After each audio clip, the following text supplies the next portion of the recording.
Good morning. ఈరోజు topic వచ్చేసి ఆవర్తన పట్టిక. ఆవర్తన పట్టిక అనేది తను ఉండేటువంటి గ్రూపుల గురించి, మూలకాల గురించి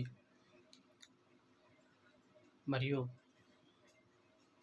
పీరియడ్ల గురించి అన్నిటి గురించి ఇలా డిస్కస్ చేసుకుందాం. ఆవర్తన పట్టిక అనేది మొత్తం 118 మూలకాలు ఉంటాయి. ఆవర్తన పట్టికను దీని ఆధారంగా అమర్చడం జరిగిందంటే పరమాణు సంఖ్య ఆధారంగా అమర్చడం జరిగింది. మరియు ఈ నూతన ఆవర్తన పట్టిక అనేది పరమాణు సంఖ్య ఆధారంగా అమర్చడం జరిగింది. ఇందులో అడ్డు వరుసలు అనేటువంటిని పీరియడ్లు అంటారు, నిలువు వరుస అనేటువంటిని గ్రూప్లో అంటారు. మొత్తం 7 పీరియడ్లు మరియు 18 గ్రూపులు ఆవర్తన పట్టికలో ఉండడం జరిగింది. ఇందులో 4 బ్లాకులుగా డివైడ్ చేయడం జరిగింది. లెఫ్ట్ సైడ్ ఉండేటువంటి బ్లాక్ను ఎస్ బ్లాక్ అని. ఆవర్తన పట్టిక యొక్క రూపాంతరం ఎలా ఉంటుంది ఒకసారి తీసుకుందాం.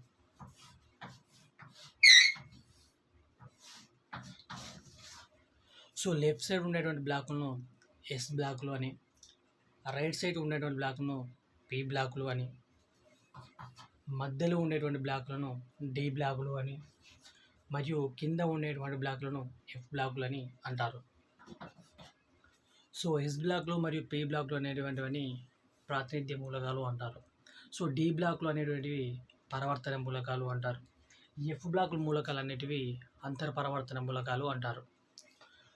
ఎస్ బ్లాక్ పి బ్లాక్ గురించి చూసుకున్నట్లయితే మనకి డి బ్లాక్ మరియు ఎఫ్ బ్లాక్. ఇందులో 1వ పీరియడ్లో అతి తక్కువ మూలకాలు ఉన్నటువంటి పీరియడ్ 1వ బ్లాక్. 2 మూలకాలు ఉంటాయి. అదేవిధంగా అత్యధికంగా ఎక్కువగా ఉండేటువంటి పీరియడ్లు, మూలకాలు ఎక్కువగా ఉండేటువంటి పీరియడ్లు 6వ గ్రూపు 7వ గ్రూప్, 6వ పీరియడ్ 7వ పీరియడ్ మరియు 6వ పీరియడ్ 7వ పీరియడ్లో 32 గ్రూపులు ఉంటాయి. మరి 2, 3 గ్రూపులలో పీరియడ్లలో 8 మూలకాలు ఉంటాయి. 4, 5 పీరియడ్లలో 18 గ్రూపులు ఉంటాయి. ఎడమదికి ఉండేటువంటి ఏకైక అలోహం హైడ్రోజన్. అదేవిధంగా ఎఫ్ బ్లాక్ మూలకాలను రెండు రకాలుగా విభజించారు: ఆల్కనైడ్లు మరియు లాంథనైడ్లు. లాంథనైడ్లు, ఆల్కనైడ్లు అనేవి ఎఫ్ బ్లాక్ మూలకాల్లో ఉండడం జరిగింది. లాంథనైడ్లు అనేవి 57 నుంచి 71 వరకు ఉంటాయి. ఇందులో 15 మూలకాలు ఉంటాయి. అదేవిధంగా ఆల్కనైడ్లు 89 నుంచి 103 వరకు ఉంటాయి. ఇవి ఆల్కనైడ్లు. లాంథనైడ్ మరియు ల్యూటీనియం వరకు ఉంటాయి. 15 మూలకాలు ఉంటాయి. ఆల్కనైడ్లు 89 నుంచి 103 వరకు ఉంటాయి. ఇవన్నీ కూడా ఆల్కనైడ్ మూలకాలు. ఇవన్నీ 15 గ్రూప్ మూలకాలు. ఆవర్తన పట్టిక గురించి అర్థం చేసుకోండి. First S block, P block, మధ్యలో డి బ్లాకు, అదేవిధంగా కింద ఎఫ్ బ్లాకు. ఇవన్నీ మొత్తం నిలువు వరుసలో ఉండేటివన్నీ కూడా గ్రూప్లో అంటారు. అవి 18 గ్రూప్లో ఉంటాయి. అడ్డు వరుసలో ఉండేటివన్నీ కూడా పీరియడ్లు అంటారు. అవి 7 పీరియడ్లు ఉంటాయి. ఫస్ట్ గ్రూప్ చూసుకున్నట్లయితే మనకి క్షారలోహాలు. వాటి గురించి మాట్లాడుకుందాం. ఫస్ట్ ఇవి ఒకసారి అజంప్షన్ తీసుకోండి. S block, P block, D block, F block, లాంథనైడ్లు మరియు ఆల్కనైడ్లు. ఇవి 15, ఇవి 15. ఇందులో ఫస్ట్ ఉండేటువంటివి 2, అదేవిధంగా 2, 3లో ఉండేటువంటివి 8 మూలకాలు, 4, 5లో ఉన్నటువంటి 18 మూలకాలు, 7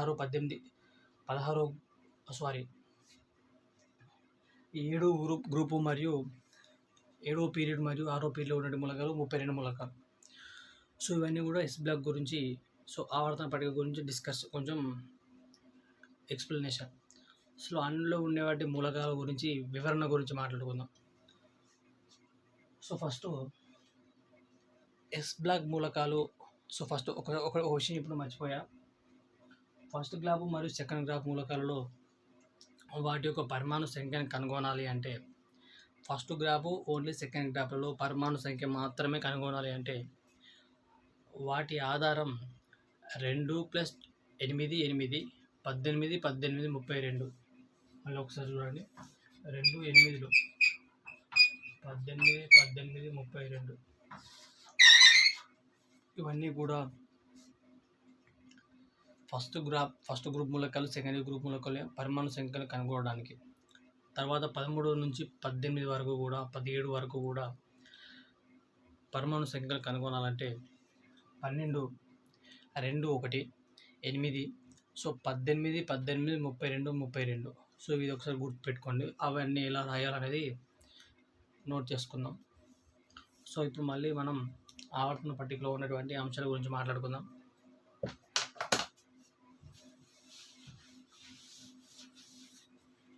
సో ఈ ఆవర్తన పట్టికలో ఫస్ట్ గ్రూప్ మూలకాల నుంచి మాట్లాడుకుందాం. ఈ ఫస్ట్ గ్రూప్ మూలకాలను క్షార లోహాలు అంటారు, ఆల్కీ మెటల్స్ అంటారు. సో అదేవిధంగా ఫస్ట్ గ్రూప్ మూలకాలను ఒక చిన్న కోడ్లా గుర్తుపెట్టుకుందాం. హలీనాకి రూబీనా క్లోజ్ ఫ్రెండ్. హ అంటే హెచ్. First hydrogen. హైడ్రోజన్ ఒకసారి నోట్ చేస్తుంది. ఫస్ట్ ఇది హైడ్రోజన్, లిథియం, నా సోడియం, ఈ పొటాషియం, రుబేడియం,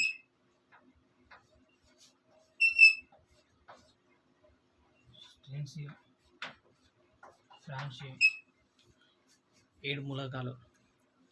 సో అదేవిధంగా హైడ్రోజన్ గురించి ఫస్ట్ మాట్లాడుకుందాం. హైడ్రోజన్ అనేది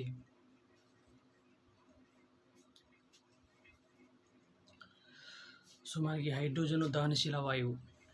సో హైడ్రోజన్లో న్యూట్రాన్లు అనేటివి ఉండవు. న్యూట్రాన్లు లేనటువంటి ఒకే ఒక మూలకం హైడ్రోజన్. హైడ్రోజన్ను H2 మరియు N2 అమ్మోనియా తయారీలో ఉపయోగిస్తారు. సో నూనె వనస్పతుల తయారీలో హైడ్రేజేషన్ పద్ధతిలో హైడ్రోజన్ ఉపయోగిస్తారు. సో అదేవిధంగా హైడ్రోజన్ కనుగొన్నటువంటి శాస్త్రవేత్త హెన్రీ కెవిండిషెస్. సో ఆవర్తన పట్టికలో ఎడమ వైపు ఉండేటువంటి ఏకైక అలోహం హైడ్రోజన్. మరియు ఇంకా హైడ్రోజన్ గురించి మాట్లాడుకున్నట్లయితే న్యూట్రాన్లు లేని మూలకం అమోనియా మరియు హైడ్రోజన్. సో ఇవన్నీ కూడా హైడ్రోజన్ యొక్క ఉపయోగాలు. అంటే సూర్యుడు మరియు నక్షత్రంలో కేంద్రక సమ్మేళన చర్యలో పాల్గొనేటువంటిది ఏకైక లోహం హైడ్రోజన్. సో హైడ్రోజన్ గురించి టాపిక్. నెక్స్ట్ లిథియం గురించి మాట్లాడుకుందాం. లిథియం అనేది బ్యాటరీ తయారీలో లిథియంను ఉపయోగిస్తారు. ఇది లోహాలన్నింటిలోనూ తేలికైనది. సో బ్యాటరీలన్నింటిలోనూ లిథియంను ఉపయోగిస్తారు. లోహాలన్నింటిలోనూ తేలికైనది మరియు లోహాలన్నింటిలోనూ కఠినమైనది టంగ్స్టన్. సో టంగ్స్టన్ లోహాలన్నింటిలోనూ కఠినమైనది కారణంగా దాన్ని విద్యుత్ బల్బులో ఫిలమెంట్గా ఉపయోగిస్తారు. సో అదేవిధంగా విద్యుత్ బల్బులలో నైట్రోజన్ వాయువును నింపుతారు. విద్యుత్ బల్బుల గురించి మాట్లాడుకున్నట్లయితే థామస్ అల్వా ఎడిసన్ కనుక్కున్నాడు. థామస్ అల్వా ఎడిసన్ అనేది విద్యుత్ బల్బులను కనుక్కొని ఫస్ట్ ప్లాటినంను ఉపయోగించాడు, తర్వాత టంగ్స్టన్ ఉపయోగించాడు. సో విద్యుత్ బల్బును ఫిలమెంట్ దీనితో విద్యుత్ బల్బు యొక్క గాజును ఫ్లింట్ గాజుతో తయారు చేయడం జరుగుతుంది. సో దీని గురించి మనం లిథియం గురించి. నెక్స్ట్ సోడియం గురించి. సోడియం అనే దానిని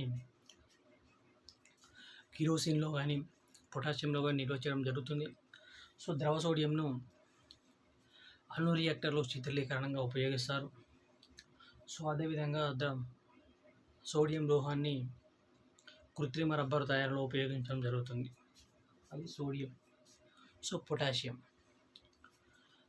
పొటాషియం అనేది మొక్కల పెరుగుదలకు కావాల్సిన ఏకైక క్షారలోహం. సో అదేవిధంగా ఈ పొటాషియంను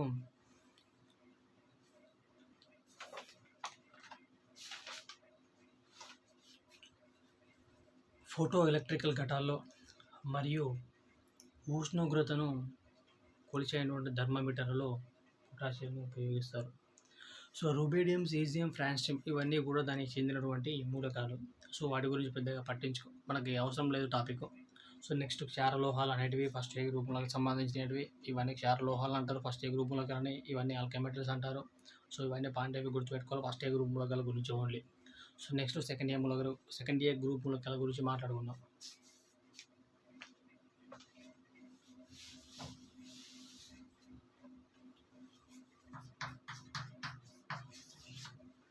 సెకండ్ ఏ గ్రూప్ మూలకాలు క్షార మృతిక లోహాలు. సెకండ్ ఏ గ్రూప్ మూలకాలు క్షార మృతిక లోహాలు అంటే దానికి ఎగ్జాంపుల్స్గా మనకు పెట్టుకున్న కోడ్ బెంజ్ మోరిస్ గ్యారేజీ కార్స్లో శ్రావణి బాలు రేస్లో పాల్గొన్నారు. బెంజ్ మోరిస్ గ్యారేజీ కార్స్లో శ్రావణి బాలు రేస్లో పాల్గొన్నారు. సో బెంజ్ మోరిస్ గ్యారేజ్ అంటే ఫస్ట్ బెరిలియం, రెండో ఉన్నటువంటి మూలకం మెగ్నీషియం,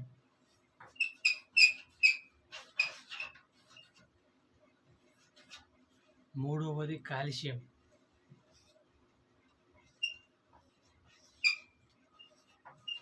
నాలుగవది స్ట్రాన్సియం, ఐదవది బాలు బి అంటే బేరియం. రేస్లో పాల్గొన్నారు. రేస్ అంటే రేడియం. సో ఇవన్నీ కూడా సెకండ్ ఏ గ్రూప్ మూలకాలు.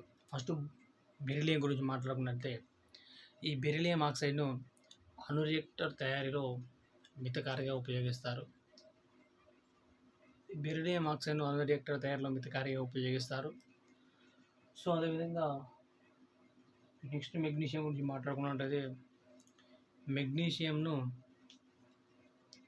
మొక్కల్లోని ఆకుల్లో ఉన్నట్టు పత్ర రంధ్రాల్లో మెగ్నీషియం లోహం ఉండడం వల్ల ఆకులు అనేటివి పచ్చగా కనపడతాయి. అదేవిధంగా మానవ శరీరంలో హిమోగ్లోబిన్లో ఐరన్ అనే లోహం ఉండడం వల్ల రక్తం అనేది ఎర్రగా కనిపిస్తుంది. సో మానవ శరీరంలో ఐరన్ లోహం తక్కువ ఉండడం వల్ల ఎనీమియా అనే వ్యాధి రావడం జరుగుతుంది. సో ఎనీమియా అనే వ్యాధి ఐరన్ లోహం తక్కువ ఉండడం వల్ల మానవుల్లో ఎనీమియా అనే వ్యాధి వస్తుంది. మెగ్నీషియం గురించి ఇంకా మాట్లాడుకున్నట్లయితే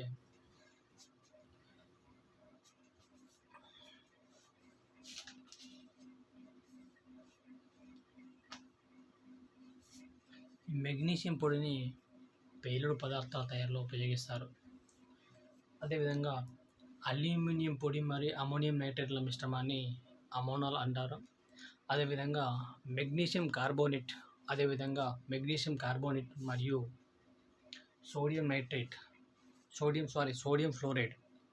so magnesium carbonate CaCO3, magnesium carbonate, sodium fluoride. Magnesium carbonate, sodium fluoride ఈ రెండింటిని కూడా టూత్పేస్ట్ తయారీలో ఉపయోగిస్తారు. అదేవిధంగా అల్యూమినియం పొడి మరియు నైట్రేట్ల మిశ్రమాన్ని అమోనాల్ అంటారు. ఇది పేలుడు పదార్థంలో ఉపయోగిస్తారు.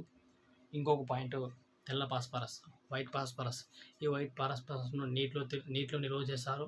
మరియు వైట్ ఫాస్ఫరస్ను ఎక్కడ ఉపయోగిస్తారు అంటే పేలుడు పదార్థాల్లో మరియు ఎలక మందు తయారీలో కూడా వైట్ ఫాస్ఫరస్ను ఉపయోగించడం జరుగుతుంది.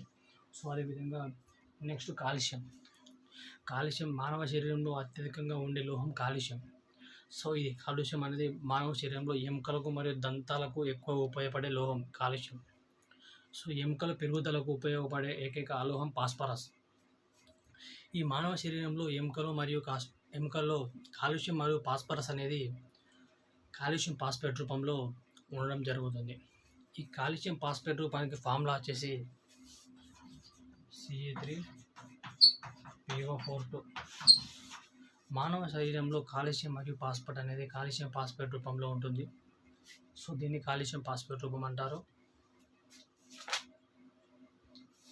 సో నెక్స్ట్ వచ్చేసి స్ట్రాన్సియం, బేరియం, రేడియం.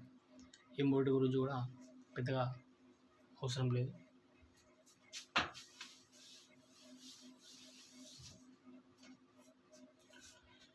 నెక్స్ట్ వచ్చేసి థర్డ్ ఏ గ్రూప్ మూలకాలు.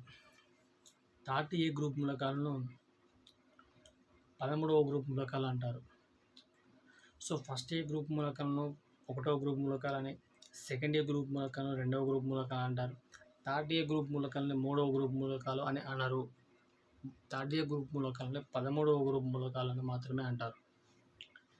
సో 13 ఏ గ్రూప్ మూలకాలలో చూసుకున్నట్లయితే 13 1 3 1ను 3 కంబైన్ చేయాలి, బి అని వచ్చింది. సో బి నుంచి మనకు కోడ్ని తీసుకోవాలి, beta alpha gamma in triangle. బీటాలో ఫస్ట్ది బోరాన్. సో బోరాన్, బీటాలో బోరాన్, ఆల్ఫాలో అల్యూమినియం, గామాలో గాలియం, ఇన్ ట్రయాంగిల్, ఇన్లో ఇండియం, ట్రయాంగిల్లో థాలియం. Indium, thallium. బోరాన్ గురించి మాట్లాడుకుందాం. సో బోరిక్ ఆమ్లం అనేది, బోరిక్ ఆమ్లం యొక్క ఫామ్లో రాసుకుందాం ఫస్ట్. బోరిక్ ఆమ్లం అనేది H3BO3.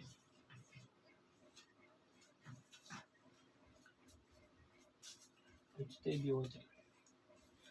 ఈ బోరిక్లో ఆమ్లంను నియంత్రణ కడ్డీని, ఈ బోరిక్ దీని కడ్డీలను నియంత్రణ అంటే ఇప్పుడు అణు రియాక్టర్లో నియంత్రణ కడ్డీలుగా వాడతారు.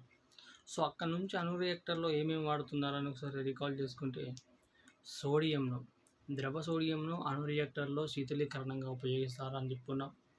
అదేవిధంగా బెరీలియంను అణు రియాక్టర్ల తయారీలో మితకారిగా ఉపయోగిస్తారని చెప్పుకున్నాం. సో ఇక్కడ చూసుకున్నట్లయితే మనకి బోరిక్ ఆమ్లంను, బోరాన్ను అణు రియాక్టర్ నియంత్రణ కడ్డీలుగా ఉపయోగిస్తారని చెప్పుకున్నాం. సో నెక్స్ట్ ద్రవరూప, అది నెక్స్ట్ మాట్లాడుకుందాం. సో బోరాన్ గురించి. Next aluminium. అల్యూమినియం అనేది భూమిలో లభించేటువంటి క్షారమైన లోహం, అత్యధిక లభించే క్షారలోహం అల్యూమినియం. భూమిలో లభించేటువంటి అత్యధికమైన మూలకం ఆక్సిజన్. అల్యూమినియం యొక్క ధాతువు బాక్సైట్. ఈ బాక్సైట్ ఫార్ములా అనేది Al2O2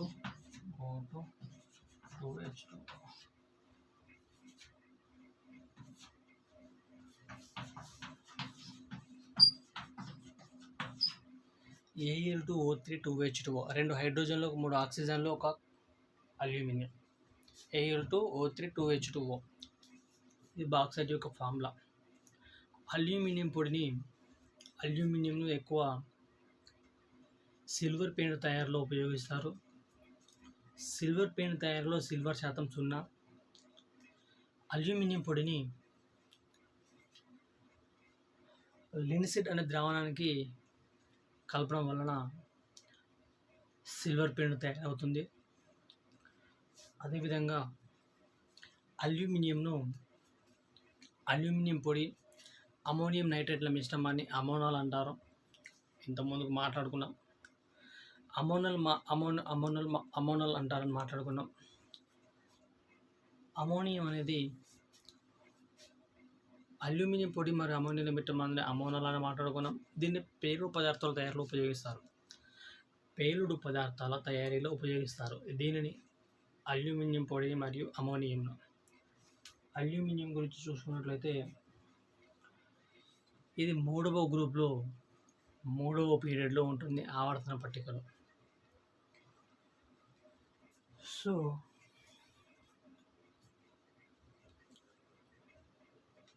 okay, next gallium, indium,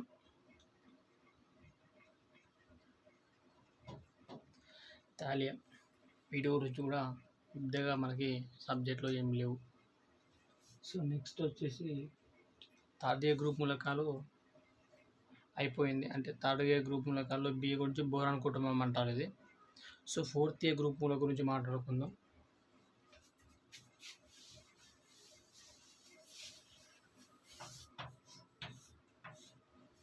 fourth ఏ గ్రూప్ మూలకాలు అంటే ఫోర్త్లో క్లాస్ ఉంది. సో క్లాస్ సి వస్తుంది.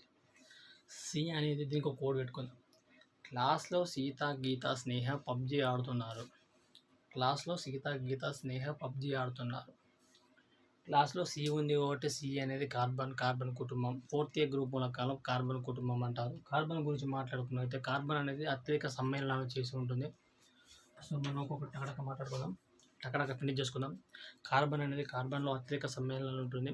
సో అది ఒకటి గొలుసులు లాంటి రూపంలోని క్యాటినేషన్ రూపంలో ఉంటుంది. సో గొలుసులు లాంటి అత్యధిక సమ్మేళనాలు కలిగి ఉంటుంది. దీన్ని క్యాటినేషన్ అంటారు. సో ఎగ్జాంపుల్ ఎట్లా అంటే సి. సో ఇలా క్యాటినేషన్ రూపంలో ఉంటుంది. దీన్ని క్యాటినేషన్ అంటారు. సో కార్బన్ రూపాంతరాలు ఇది మనకు వజ్రంలో కానీ గ్రాఫైట్లో మరి అంతరసైట్లో కానీ ఉపయోగిస్తారు.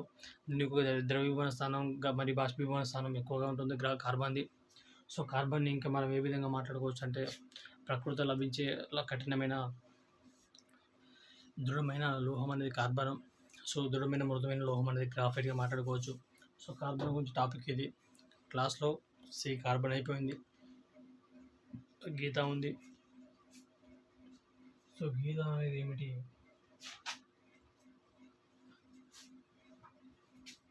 సీత ఉంది.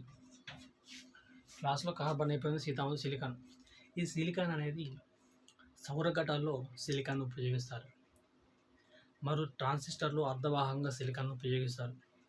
సెల్ఫోన్లలో మరియు మొబైల్స్లో అదేవిధంగా కంప్యూటర్స్లో చిప్స్లలో సిలికాన్ను ఉపయోగిస్తారు. సౌర ఘటాలలో కూడా సిలికాన్ను ఉపయోగిస్తారు. సో సిలికాన్ అనేది ప్రతి దానిలో కూడా ఉపయోగించడం జరుగుతుంది. మొబైల్లో కానీ కంప్యూటర్ చిప్స్లలో కానీ సౌర ఘటాలలో కానీ. సో మరి వీటిలో కూడా సిలికాన్ అనేది ఉపయోగించడం జరుగుతుంది. అంతరిక్షంలో సౌర ఘటంలో ఉపయోగించేది సిలికాన్ ఉపయోగిస్తారు. సిలికాన్ ఉపయోగించి అంతరిక్ష ఘటాలను తయారు చేస్తారు. ఇవన్నీ కూడా సిలికాన్ ఉపయోగించడం జరుగుతుంది. సో అదేవిధంగా నెక్స్ట్ చూసుకున్నట్టయితే మనకి జెర్మేనియం అనేది ఒక అర్ధవాహకం. దీన్ని గిలీ సిలికాన్ అని కూడా అంటారు. జెర్మేనియం అనేది ఒక అర్ధవాహకం. సో అదేవిధంగా నెక్స్ట్ చూసుకున్నట్లయితే మనకి స్ట్రాన్సియం, అదేవిధంగా స్నేహ పబ్జి కదా. స్ట్రాన్సియం మరియు పీబీ అంటే సీసం లెడ్. స్ట్రాన్సియం మరియు సీసం లెడ్ ఈ రెండిట్లో కానీ ఫ్యూజ్ వైర్లలో ఉపయోగించడం జరుగుతుంది. స్ట్రాన్సియం మరియు లెడ్లు ఈ రెండింటిని కూడా ఫ్యూజ్ వైర్లో ఉపయోగించడం జరుగుతుంది. సో ఇది 4th గ్రూప్ మూలకాలు. 4th క్లాస్ అనేది గ్రూపు. క్లాస్ అంటే సి కార్బన్ కుటుంబం. So completed. 5th గ్రూప్ మూలకాలు. 5th వి ఉంది. ఈ వికి ఒక గీత కిందికి పెడితే ఎన్ అవుతుంది. ఎన్ అంటే నైట్రోజన్ కుటుంబం. ఎన్ అంటే నైట్రోజన్ కుటుంబం. నైట్రోజన్ అంటే నైట్రోజన్ గురించి మాట్లాడుకుందాం. సో నైట్రోజన్ గురించి మాట్లాడుకుందాం.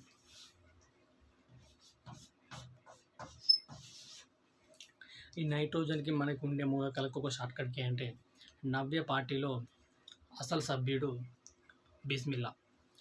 నవ్య పార్టీలో అసలు సభ్యుడు బిస్మిల్లా. నవ్య అంటే ఎవరు అంటే నైట్రోజన్.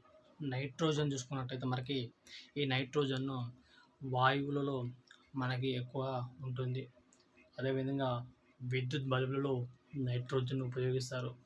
చిన్నపిల్లలు తినేటువంటి పొటాటో చిప్స్లలో నైట్రోజన్ వాయువు నింపుతారు.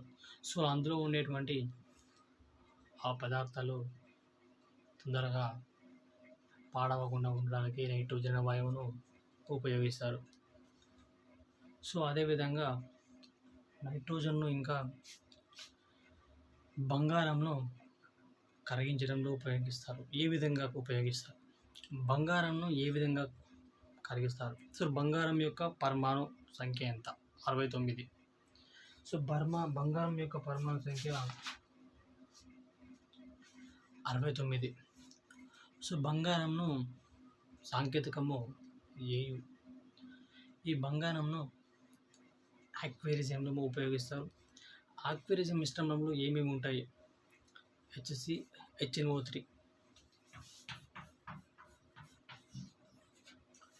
HNO3, గాఢ నత్రిక ఆమ్లం మరియు HCl హైడ్రోక్లోరిక్ ఆమ్లం. గాఢ నత్రిక ఆమ్లమును హైడ్రోక్లోరిక్ ఆమ్లం మిశ్రమాన్ని ఆక్వేరియం లేకపోతే కింగ్స్ వాటర్ లేకపోతే రియల్ వాటర్. సో మరి royal water, Kings water, aquarium so ఇతర పేరుతో మనకి పిలుస్తారు. సో ఇది గాఢ నత్రిక ఆమ్లం మరియు హైడ్రోక్లోరిక్ ఆమ్లం మిశ్రమాన్ని ఆక్వేరియం అంటారు. ఇది ఏ నిష్పత్తిలో విభజించబడుతుంది అంటే 1:3 నిష్పత్తిలో. అది హైడ్రోక్లోరిక్ ఆమ్లం HNO3లో 1, హైడ్రోక్లోరిక్ ఆమ్లంలో 3, 1:3 నిష్పత్తిలో మనకి అక్వేరియం ఉపయోగిస్తారు. బంగారం దీనిలో 1:3 నిష్పత్తిలో కరగడం జరుగుతుంది. సో ఇది మనకు నైట్రోజన్ గురించి మాట్లాడుకోవచ్చు. ద్రవ నత్రజనిని -196 డిగ్రీ సెల్సియస్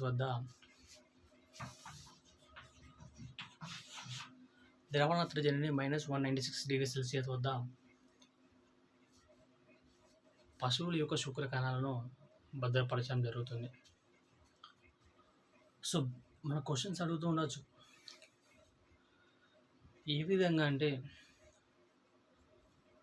పశువుల యొక్క వీర్యాన్ని ఎన్ని డిగ్రీ సెంటీగ్రేడ్ వద్ద భద్రపరుస్తారు? ఆప్షన్స్ 196 +196 -196. ఇది కాదు, ఏ రూపంలో కూడా భద్రపరుస్తారు అని క్వశ్చన్స్ అడుగుతూ ఉండొచ్చు. సో ద్రవ నత్రజని రూపంలో మనకి భద్రపరచడం జరుగుతుంది. నత్రజని గురించి నవ్వే పార్టీలో వాటి పాస్పరస్ గురించి మాట్లాడుకుందాం. సో ఈ పాస్పరస్ అనేది 2 రకాలుగా ఉంటుంది. ఒకటి తెల్ల పాస్పరస్, 2 ఎర్ర పాస్పరస్.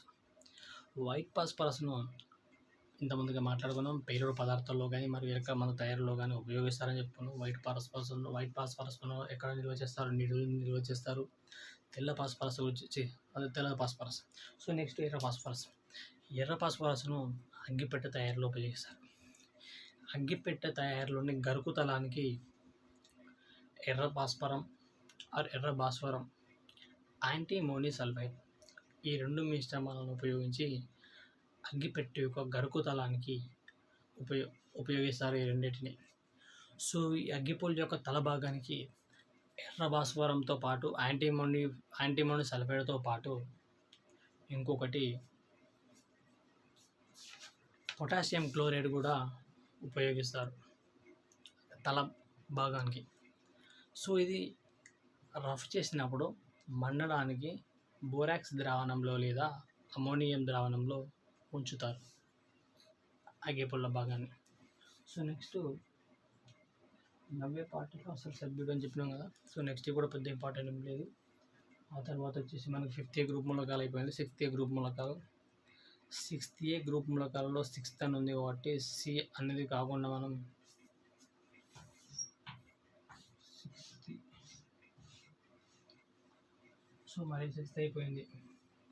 6th అంటే నైట్రోజన్ కుటుంబం మాట్లాడుకున్నాం. 6thలో ఓన్ చూసుకో, ఆక్సిజన్. చాల్కోజన్లు అంటారు ఆక్సిజన్ కుటుంబంని. చాల్కోజన్లు అంటే ఇప్పుడు గనుల తవ్వకం నుండి వెలువడే ఖనిజాలను తీసేటువంటి ఖనిజాలను చాల్కోజన్లు అంటారు. గనుల తవ్వకం నుండి ఖనిజాల నుండి అంటే వాటిని చాల్కోజన్లు అంటారు. ఇది ఆక్సిజన్ రూపంలో ఉంటుంది. ద్రవ ఆక్సిజన్ రూపంలో మనకి ఆ రాకెట్లో ఒక ఇంధనాన్ని ద్రవ ఆక్సిజన్ రూపంలో ఉపయోగిస్తారు. ఆక్సిజన్ను హైడ్రోజన్తో చేరజరపడం వల్ల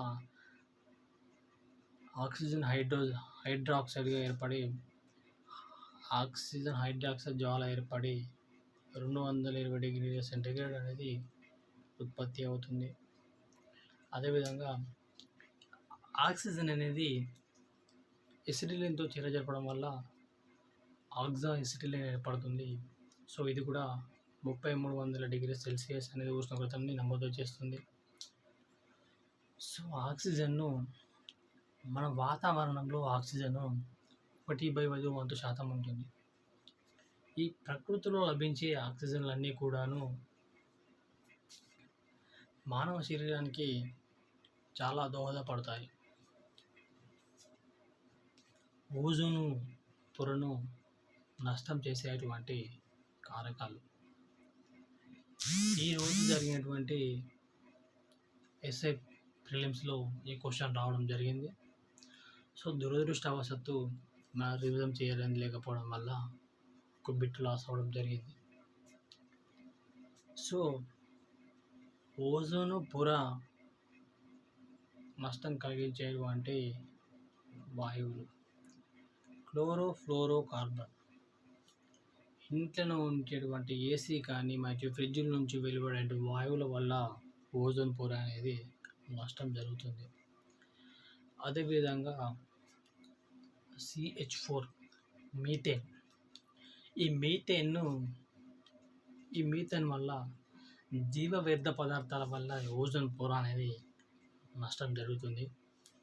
సో కార్బన్ డైఆక్సైడ్ గురించి చూసుకున్నట్లయితే వాతావరణంలో వాయు కాలుష్యం వల్ల కూడా ఓజోన్ పొర అనేది నష్టం కలుగుతుంది. ఏరోసెల్సిస్ అంటే విమానాలలో ప్రయాణించే బయటకు వచ్చేటి వాయువుల వల్ల కూడా ఆక్సిజన్ అనేది ఓజోన్ పొర అనేది నశించడం జరుగుతుంది. ఈ ఓజోన్ పొర 4th A గ్రూప్ మూలకాల్లో ఉండేటువంటి సల్ఫర్ కూడా దీనికి కొంచెం దోహదకంగా పడుతుంది. సో ఓవరాల్గా చెప్పాలంటే ఓజోన్ పొరకు నష్టం కలిగించేటివి కార్బన్ డైఆక్సైడ్ కావచ్చు, మీథేన్ CH4 కావచ్చు, కార్బన్ డైఆక్సైడ్ కావచ్చు, ఏరోసెల్స్ అది కావచ్చు, 4th A గ్రూప్ అది కావచ్చు. ఇవన్నీ కూడా ఓజోన్ పొరకి చాలా నష్టం కలిగించేటువంటి అవకాశాలు ఉన్నటువంటివి. సో మరి ఆక్సిజన్ గురించి చూసుకున్నట్లయితే నెక్స్ట్ సిలికాన్, సల్ఫర్ గురించి మాట్లాడుకుందాం. సల్ఫర్ అనేది సో నెక్స్ట్ టాపిక్ రేపు కంప్లీట్ చేసుకుందాం. Thank you.